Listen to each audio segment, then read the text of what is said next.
Good morning and welcome to Ceramic Storytime with Sue. So, today I'm going to read my blog post called Why I Don't Use a Hydrometer to Measure Specific Gravity. So, if you've been following me for a while, you might know that I teach a lot about measuring specific gravity. It's something that I wasn't taught in school, and it's something that I just kind of figured out to solve my own problems over the years, and then realized how effective it is for getting consistent glaze results and for managing the glazes at the studio where I work. So, like a lot of people, when I first learned, the words specific gravity, I learned that it was a thing.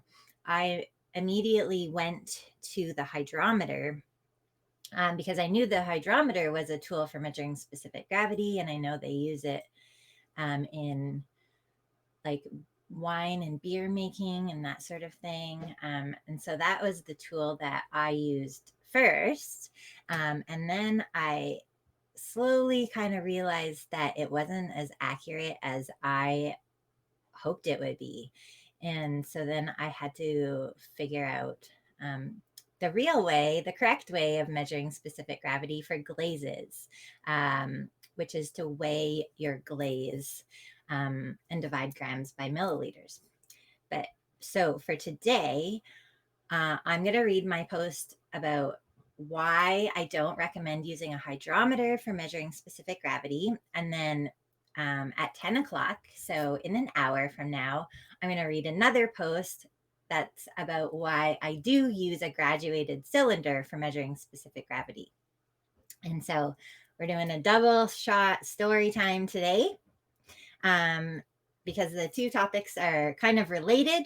And so I wanted to kind of do them close together so you have like the full picture of what I recommend for specific gravity. So I'm just going to make sure I'm live because it's never really obvious to me. I always have to go hunting for my live video on the Facebook page. So if you can see me and hear me, please comment in the comment section. Let me know that you can see me, and let me know where you're watching from today. Okay, so I still haven't found my live video. Okay, there I am. Perfect. I had to refresh my page, so hopefully you guys can see me too. And as I've done for the past couple story times, I would like to take a moment to show you guys the coffee mug that I'm using this morning to drink my coffee out of. This mug was made by my friend Lisa Christie, who lives in the Kootenays. The Kootenays are in British Columbia. It's like the southeastern kind of corner of British Columbia.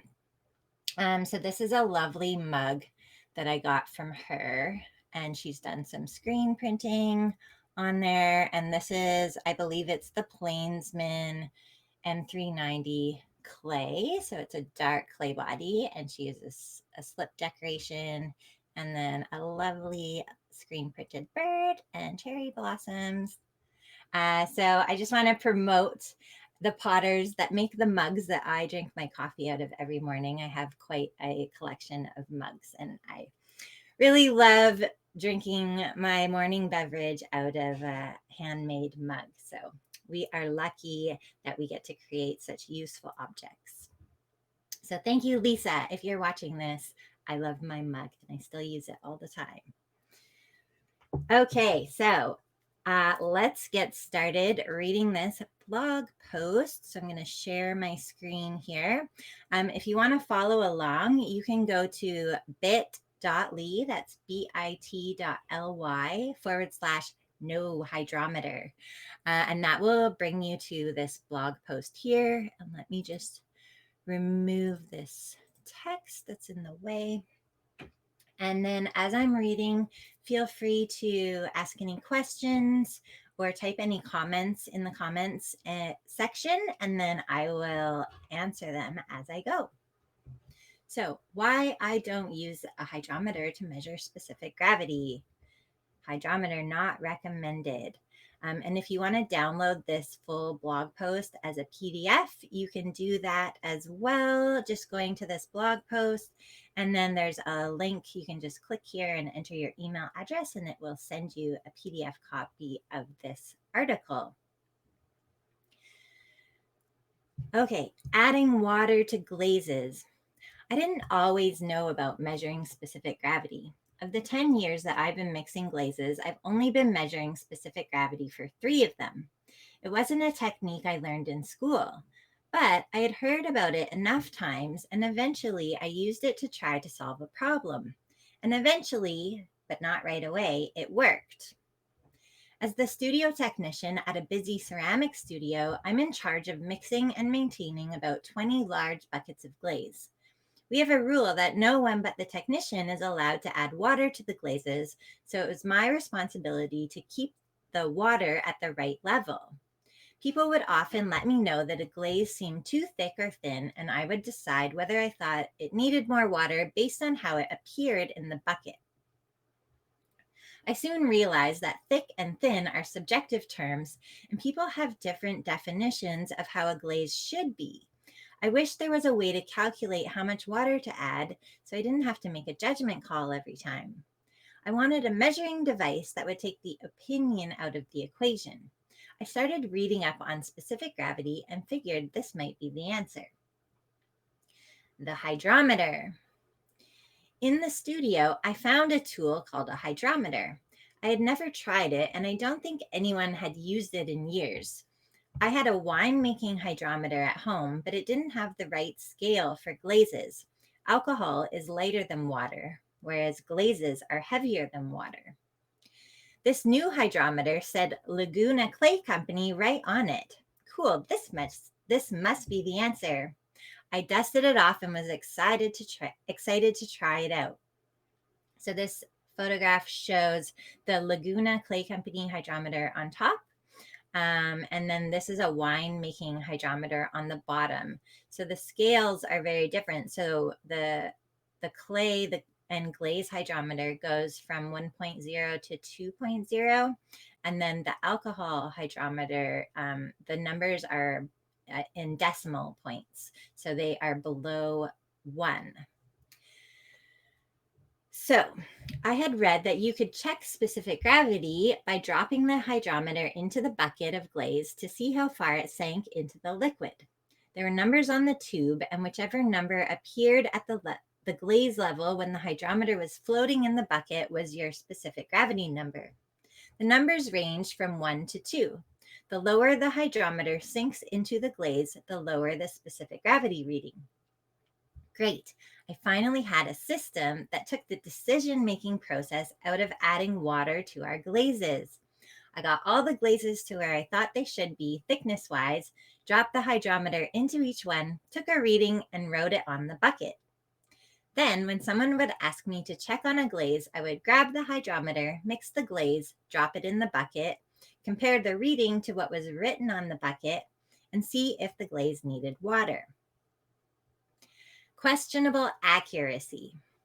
So what I learned fairly quickly was that the hydrometer gave me very inconsistent readings. Sometimes the same bucket of glaze would give a different reading each time I stuck the hydrometer in. It didn't make any sense. Specific gravity, by definition, is the ratio of the density of a substance to the density of a reference substance. So you've got the density of a substance and the density of a reference substance, and then the specific gravity is the ratio of one to the other. So in our case, the substance is glaze and the reference substance is water. So the specific gravity of a glaze is the ratio of the density of the glaze to the density of water. So how do we get the density of a glaze? Density, by definition, is the measurement of mass in grams per unit of volume in milliliters. Science tells us that the density of water is 1 gram per milliliter. So that means every milliliter of water weighs exactly 1 gram at room temperature. To get the specific gravity of a glaze, you take the density of the glaze and divide by the density of water, which is 1, and easy math.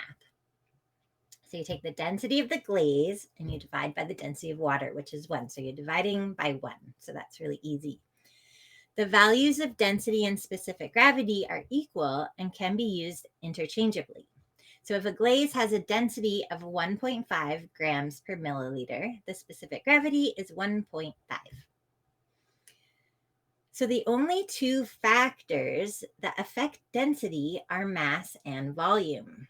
So the specific gravity can only change if the mass or the volume changes. If neither the mass nor the volume has changed, the specific gravity weighs the same. So mass is weight, and then volume is like the volume is measured in milliliters, and the grams are measured in, or the weight is measured in grams. So if the weight hasn't changed and the volume hasn't changed, then the specific gravity must be the same. When you add water to a glaze, you are bringing the density down and closer to 1 because the density of water is 1. Since I was getting a different hydrometer reading from the exact same bucket of glaze without changing the mass or the volume, I lost trust in my new system. Now, there's a perfectly good explanation for why a perfectly good hydrometer would give such inaccurate readings, and that explanation is viscosity. So viscosity tricks the hydrometer. Viscosity, by definition, is the measurement of a fluid's resistance to flow due to internal friction. Some fluids, like water, flow very easily. Water has a relatively low viscosity. Other fluids, like honey and syrup, flow much more slowly due to higher internal friction and resistance within the fluid. These fluids have a much higher viscosity than water. Essentially, viscosity refers to the physical thickness of a fluid. Fun fact, the branch of physics that studies the flow of matter is called rheology. So there's a new word for some of you, rheology. So there are rheologists that study this sort of stuff. When you think of water versus honey, you would probably say the water is thin and the honey is thick. What you are assessing is their relative viscosity. There are several factors that can affect the viscosity of a glaze without changing the water content, the density, or the specific gravity. And viscosity is what throws off the hydrometer reading. Example, you can have a thick glaze with the exact same specific gravity as a thin glaze. In a thin glaze, the hydrometer will sink further down, giving a lower reading than a thick glaze. The hydrometer is affected by the fluid's viscosity and not its specific gravity. Another example, you can have a thin glaze and add a flocculant like Epsom salts to it, making it thicker. You haven't changed the water content or the density, but you've increased the viscosity. The hydrometer will give a lower reading before adding the flocculant and a higher reading after adding the flocculant. Same bucket of glaze, 2 different hydrometer readings. And another example. A glaze containing Gerstley borate becomes thixotropic. This means the glaze thickens when it's sitting still, but when it's mixed or agitated, the viscosity drops and the glaze becomes much thinner.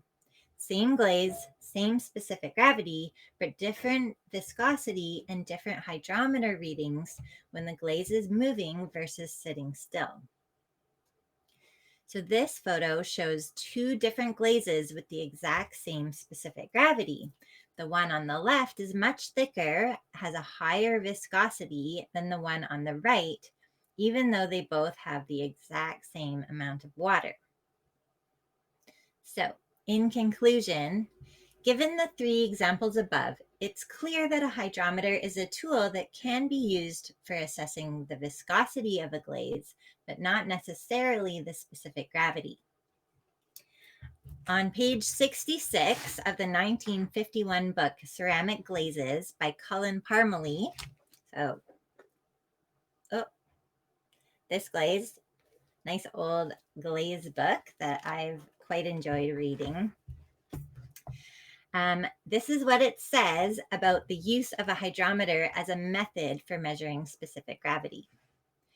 The objections to the use of this method are many. The method is applicable only in liquids, whereas the glaze is not a solution, but a suspension of colloids and crystalloids in a liquid. The viscous properties of the glaze falsify the readings of the instrument being the hydrometer. So the hydrometer wasn't accurate in the 1950s, and unfortunately, it's not accurate today either. You may still find the hydrometer to be a useful tool if you just want to be able to tell if the viscosity of your glaze has changed since the last time you measured. But to be accurate, I would refer to these measurements as hydrometer readings and not as specific gravity measurements. To get an accurate specific gravity reading, you need two measurements, mass and volume. So you need two tools, a scale and a container. And that's all it takes to find out exactly how much water is in your glaze so you can make adjustments from there. So, and again, you can download this article as a PDF. If you go to bit.ly/no hydrometer. And then, so it's 9:15 now. So at 10 o'clock, I'm going to come back and do another live video where I'm going to read my article about why I use a graduated cylinder for measuring specific gravity. So that's kind of the other side of the coin on this. If you don't use a hydrometer, what are you going to use? So I will share that with you at 10 o'clock. So if you have any questions, please type them in the comments right now.